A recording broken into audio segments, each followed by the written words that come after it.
So you want to build a race car? Well, if you've ever had a look at any historic motorsport, you may well have lusted after something like this. They're sleek, they're light, they're fast, and some in the business will also hilariously refer to them as cost effective. The chassis you can see swiftly becoming a race car is a Lola T290 series, for which there are a myriad of racing options in the 1970s. You could do inter-series, race it round Europe, or even take it to the fabled Le Mans 24 Hours, with a ton of different engine options to pair it with. In more recent times, it's run with an aluminium blocked belt-driven Ford-derived Cosworth engine, a BDG, which revs to 9,000 RPM and runs its torque through a Hewland 5-speed dogleg gearbox. These are lovely, light little racing cars for those who like their historic lap times fast and their apex speeds taller than usual. If we look like we're preparing fast, you're right. And that's because the motor racing legend's London Historic Trophy is fast approaching, where Chris Harris is going to jump in this car to take the wheel for its competitive debut. Morning! It is Saturday of the London Historic Trophy, I think they're calling it, at Brands Hatch. I have already been out in the E30 M3 that I've been kindly invited to drive this weekend. And it's time for the first ever qualifying session for our Lola T292, which is here. I had a bit of a fuel pickup problem yesterday, shaking it down. So we've changed many things. And pretty much everything that doesn't involve taking the engine out, we've changed. We've pretty much redesigned the fuel system overnight. Chris Harris has just turned up, signed on, scrutineered, briefed, sorted, but we're a bit off balance, I'll admit. Let's see, we've got 2 qualifying sessions. This first one's going to be a shakedown, then I'll stick a set of new boots on it in the second one to see what I can do. But the main thing is put some load through it and get it working, because you know, the main aim this weekend is to finish the race and make sure Chris has some fun. So yeah, that's the plan. You'll shortly find out if that is going to meet reality with any kind of agreement or not.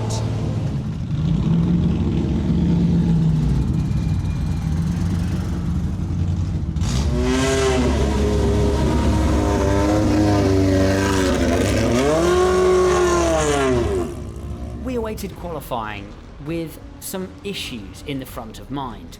On the shakedown the day before, there were some fuel pickup problems and the detents in the gearbox still weren't quite nailed. I had a call to make and a job to do to try to diagnose any further problems, to make sure I wasn't smilingly sending out one of Britain's foremost motoring journalists in a machine that was going to bite him.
was a sigh of relief breathed by both me and the mechanics, and now it was to hand over to Chris, who had a little job of his own to do.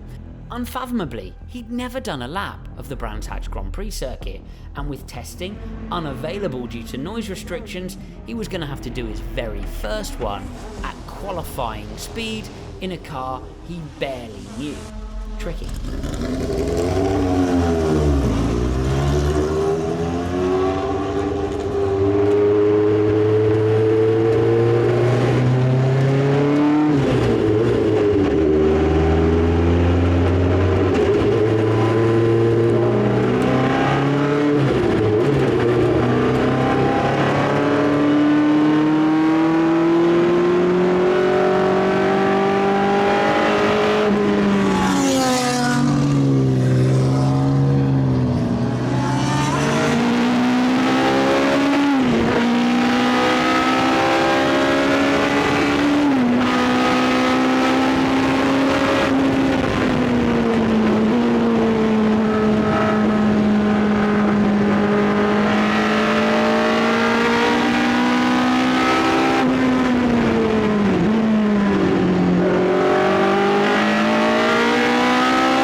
Chris performed famously, as he's accustomed to doing, behind the wheel of our classic machinery, and we ended the session in P3, but most importantly, the car didn't miss a beat, and we both felt pretty happy with its performance.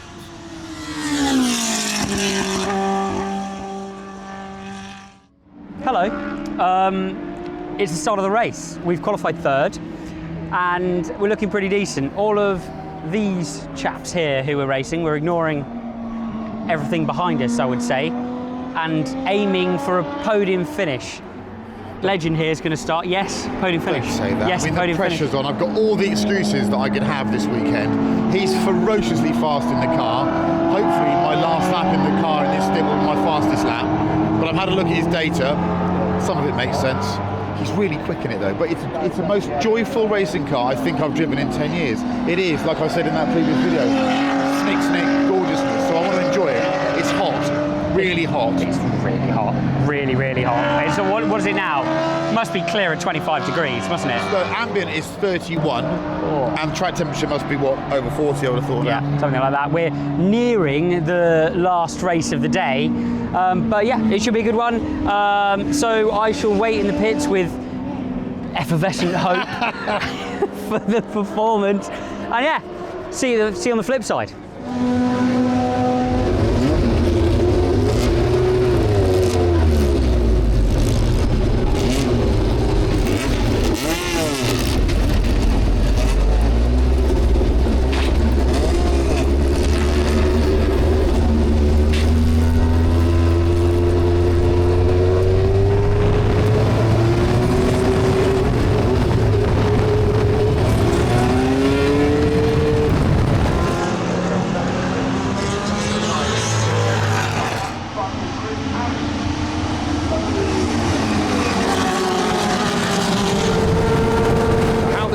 Go away from the start remains to be seen, but certainly Gonzalo Gomez is a very, very quick driver. He's in the Ultramar car on the outside the front row, and in behind it's the Alex Brundle, Chris Harris.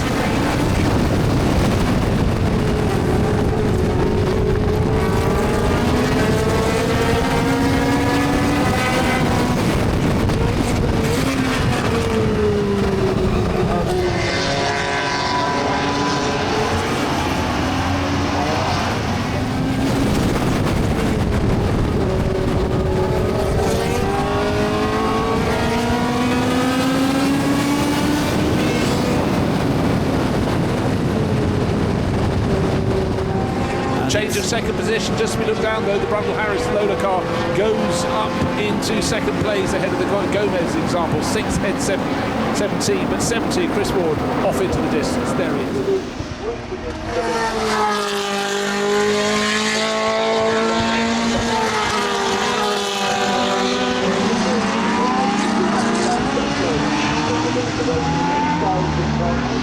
Now, one little fact, just checking everyone got going. Well, we didn't get the topless car around the opening lap. That's car number 69. Nicholas and James Topless sharing that.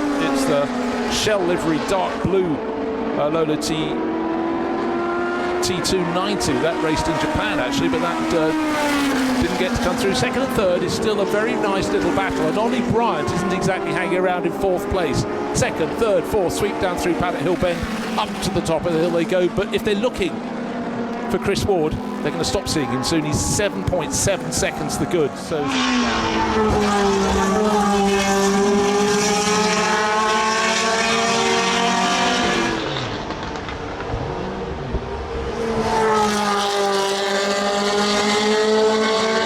having taken second place, Chris is soaking up the pressure from James Claridge in the Ultramar Lola behind. But what we don't know from the pit wall is he's carrying issues.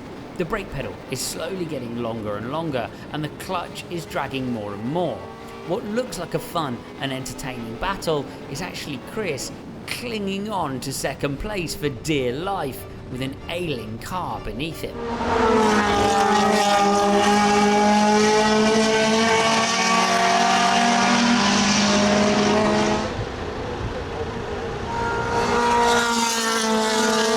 Still got this battle going on for second place. It's still Chris Harris just holding off James Claridge as they go through the left-hander at Stirling's, down under the bridge, and the lovely sound of those engines as they get up to full speed through and clearways into Clark Curve to complete another lap. This will be 9 laps completed for these two. Chris Ward, of course, has already gone through in the number 70.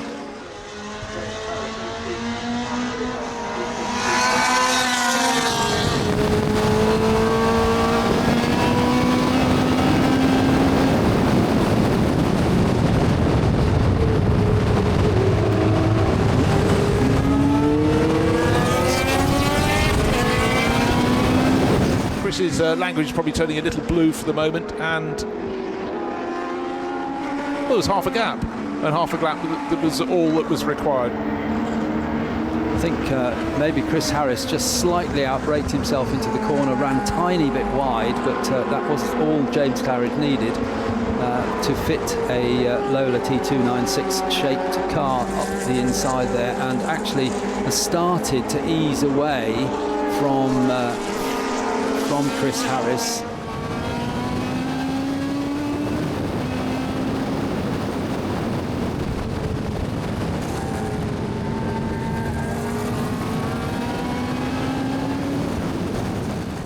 Pit window should be opening shortly, and just to mention that 3 drivers or 3 cars will have to stop for slightly longer because they are deemed to be professional or well experienced drivers. Chris Ward, who's leading, he's solo, but he will have to stop for an additional 15 seconds, but he's 33 seconds in the lead, so if all goes to plan he should come out and be still in the lead.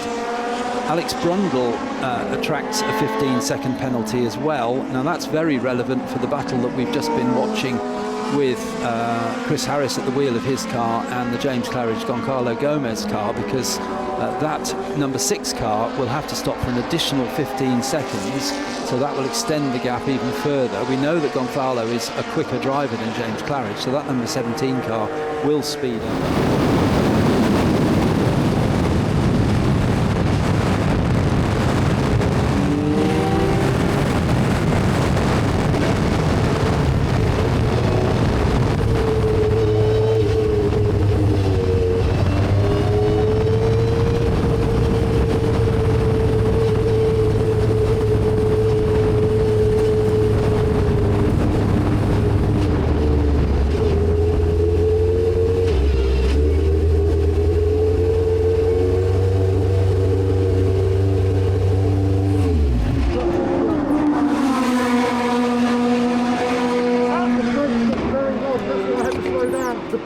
is right down there. Clutch pedals on the floor. The clutch is dragging down.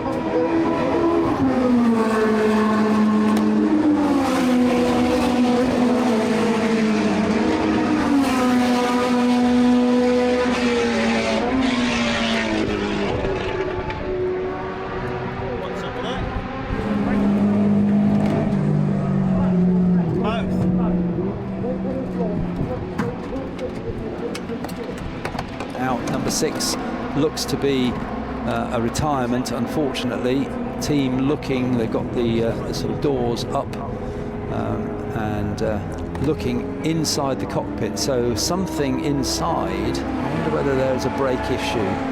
I think that's a very good guess, because it was just out of character for him after so many laps of pressure from James Claridge to just slide that little bit wide up to Druid. Sometimes you scratch your head, and we were wondering, was there a bit of fluid on the track he might have caught, but it was very much out of keeping, because he had a fantastic line up at Druids for lap after lap. And for Alex Brundle, who's been so looking forward to racing this car, this will be gutting as well, but I'm sure they'll be back to have another go on another day. But it's great to see that out there and being so competitive.